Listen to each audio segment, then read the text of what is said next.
की बात है कि अभी तक देश में कोई भी मॉब लिंचिंग के खिलाफ नहीं खड़ा हुआ, लेकिन आज यहाँ आज़ाद मैदान में धरना दिया जा रहा है। नहीं, ऐसा नहीं है। मॉब लिंचिंग के खिलाफ बहुत लोग आवाज़ उठा रहे हैं, बहुत सारी बातें हो चुकी हैं। असेंबली में कितनी बार हम लोगों ने चिल्लाया है, बहुत सारे जितने ऑर्गेनाइजेशन इसमें फिक्रमंद है, लेकिन आवाज़ सुनी नहीं जा रही है, क्योंकि ये जानबूझ के साजिश की जा रही है। पूरे देश का मुसलमान परेशान है, हैरान है कि इस देश में सिर्फ मुसलमानों को निशाना बनाकर ये लोग सत्ता में बने रहना चाहते हैं। मुसलमान आगे ना आने पाए, मुसलमान की कुर्बानियों को ये लोग जो हैं वो ऐसा दिखाते हैं कि मुसलमान गद्दार था इस देश में, कुर्बानियाँ भूल रहे हैं। गद्दारों को जो है आज जो है समर्थन दिया जा रहा है, वफादारों के साथ नफरत की जा रही है। मैं ये जो अल्पसंख्यक संरक्षण संघर्ष की समिति के लोग आए हैं, मैं इनको बधाई देना चाहता हूँ। सबको फिक्र इस बात में है, पूरे देश का मुसलमान परेशान है, आवाज़ उठाई जा रही है। लेकिन देखिए ऐसा है ना कि आपको सियासी ताकत बनानी पड़ेगी। ये सड़क जब तक आपके पास सियासी ताकत नहीं होगी, आपका कोई सुनने वाला आपकी बात नहीं है।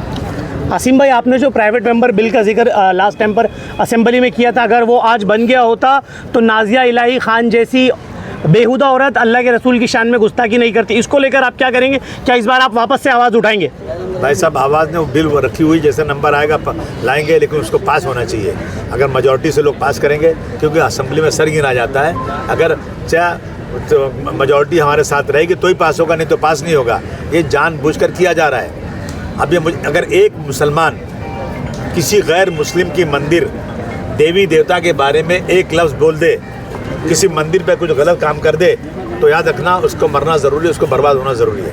महाराष्ट्र में जिस तरह से नीतीश राणे और किरीट सोमैया एक अपना प्रोपेगेंडा चला रहे हैं, उस बारे में आप क्या बोलेंगे? उस सरकार ने उसको बना के रखा है ना, किसको? सरकार ने ताकत दिया उसको, बोल रहा है वो। हम बार बार का मना कर रहे हैं, सरकार चुपचाप सुनती रहती है। और उनको बोला तुम जाओ प्रोपेगेंडा करो, उनको सिक्योरिटी दिया है, वो जाके करते हैं, कौन रोकेगा? सर, आपके प्राइवेट मेंबर बिल को जो है बाकी के जो 9 मुस्लिम आमदार है उनका सपोर्ट मिल रहा है या नहीं? जब वोटिंग होगी तब मिलेगा सपोर्ट ना, अभी तो बहस नहीं हुई इसमें। ज़रूर मिलेगा, उनको मिलने चाहिए, वो तो मिलने चाहिए तरफ से। सर, बुलडोजर राज महाराष्ट्र में भी आ गया है। मुसलमानों के ही घर पर जो है नाइंसाफ़ी के साथ बुलडोजर चलाए जा रहे हैं, उस पर क्यों नहीं आवाज़ उठाई जा रही है? अरे भाई, आप ऐसी बात करते हैं। आप देखिए असेंबली में हर चीज़ पे आवाज़ उठाई जा रही है, यहाँ से लेकर पार्लियामेंट तक जो लोग भी सेकुलर हैं वो सब आवाज़ उठा रहे हैं। लेकिन आप ऐसा है कि मेजॉरिटी जो कहती है ना वही सुना जाता है। पार्लियामेंट, असेंबली, सियासत में सर गिना जाता है। आपके पास सपोर्ट करने वाले कम हैं, इसलिए बात नहीं सुनी जा रही है। सर, आपके विधानसभा में ही सर कई स्कूलों को इलीगल बताया गया है और उसको लैंड जिहाद का नारा दिया गया है। क्या लगता है कि मुसलमानों को एजुकेशन से दूर रखने के लिए एक साजिश रची जा रही है?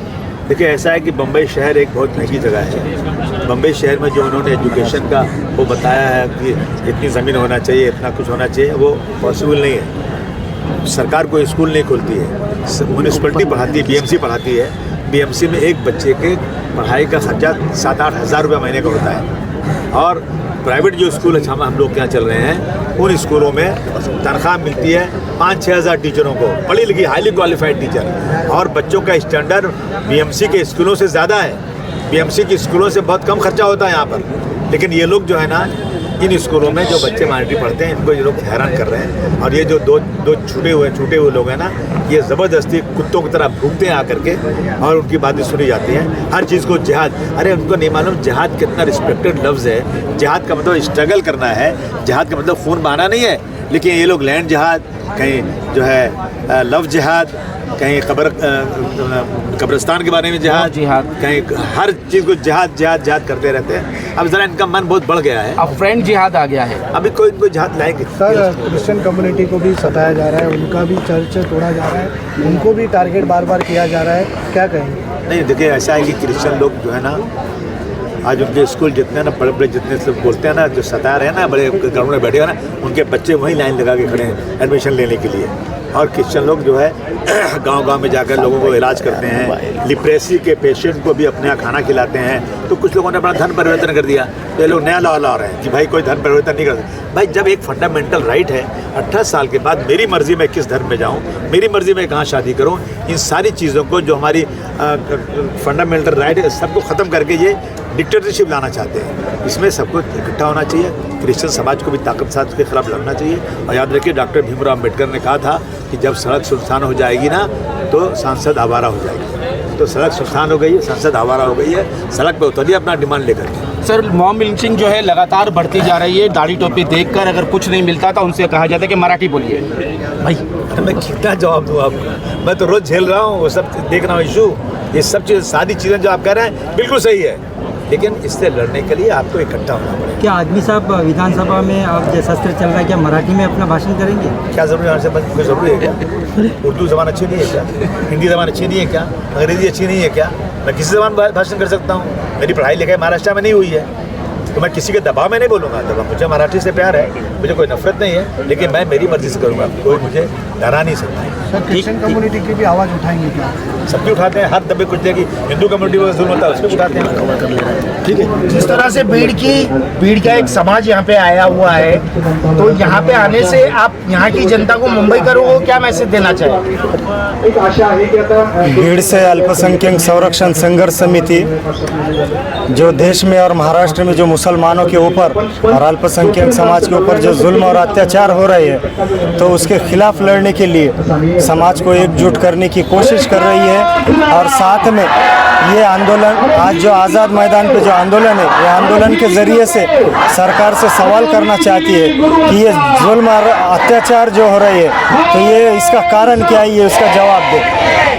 सर जिस तरीके से अल्पसंख्यक संरक्षण कायदा बना हुआ ये आपने मांग की है, तो देश में हर जगह देखा जा रहा है कि कहीं मुसलमानों के साथ मॉब लिंचिंग कर दी जाती है, कहीं मुसलमान बच्चियों को जो है हिजाब के लिए रोका जाता है, फिर उसके बाद कई भगवादारी ऐसे भी नेता है जो मुस्लिम समाज के खिलाफ, अभी नाजिया इलाही खान जैसी बदबख्त औरत है जिसने जो है प्रोफेट मोहम्मद सल्लल्लाहु अलैहि वसल्लम की शान में गुस्ताखी किया। तो ये एक हिसाब से इस तरीके का मामला पेश आ रहा है हिंदुस्तान में कि मुसलमानों को उन्हीं के देश में तंग किया जा रहा है, उसको लेकर क्या कहेंगे?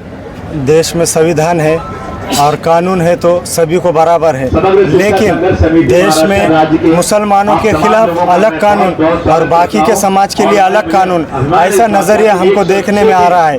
तो इसलिए है तो आज है तो आज़ाद मैदान पर हम अल्पसंख्यक संरक्षण कानून बनाने के लिए मांग कर रहे हैं। क्यों तो हम अभी तक देख रहे हैं, जैसा कि नीतीश राणा हो, महेश लांडगे हो, संग्राम जगताप हो, या बीजेपी के कई ऐसे नेता मंत्री हैं जो मुसलमानों के खिलाफ आए दिन कुछ भी ऐसा गैर गलत बयानबाजी करते हैं।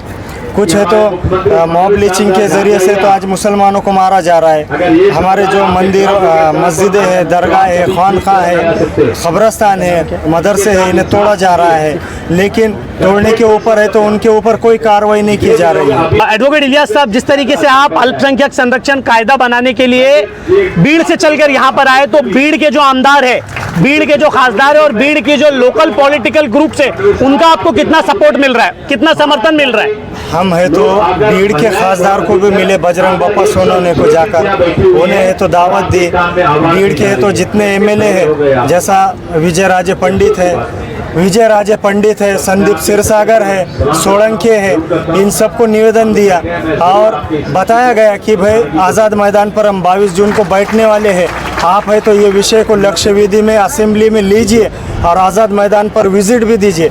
साथ में जितने भीड़ में नगर सेवक हैं, वो नगर सेवकों को मिलकर हमने दावत दी कि हर नगर सेवक ने अगर एक एक गाड़ी भी अगर लाए तो 25 मुस्लिम के नगर सेवक हैं तो 25 गाड़ियाँ यहाँ आती थी, लेकिन एक नगर सेवक भी यहाँ पर है तो आज मौजूद नहीं है। तो ये अफसोस की बात है। ये मुसलमान के प्रतिनिधि कहते हैं मुसलमानों के ऑटो पर चुनकर आते हैं, लेकिन जब मुसलमानों की बात आती है तो ये पीठ बताने का काम करते हैं। आज जो है अबू आसिम आज़मी का आपको समर्थन मिला है, तो क्या लगता है ये जो आपने आवाज़ उठाई है इस पर कुछ बोलेंगे? वो ज़रूर बोलेंगे।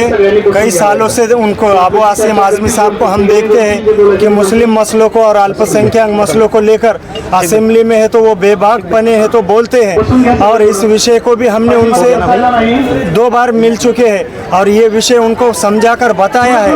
और आज भी उन्होंने आकर ये वादा किया है कि पौसाड़ी अधिवेशन में मैं है तो लक्ष्य विधि में ये विषय को रखूँगा। तो ये उम्मीदें हैं उनसे हमको। धन्यवाद।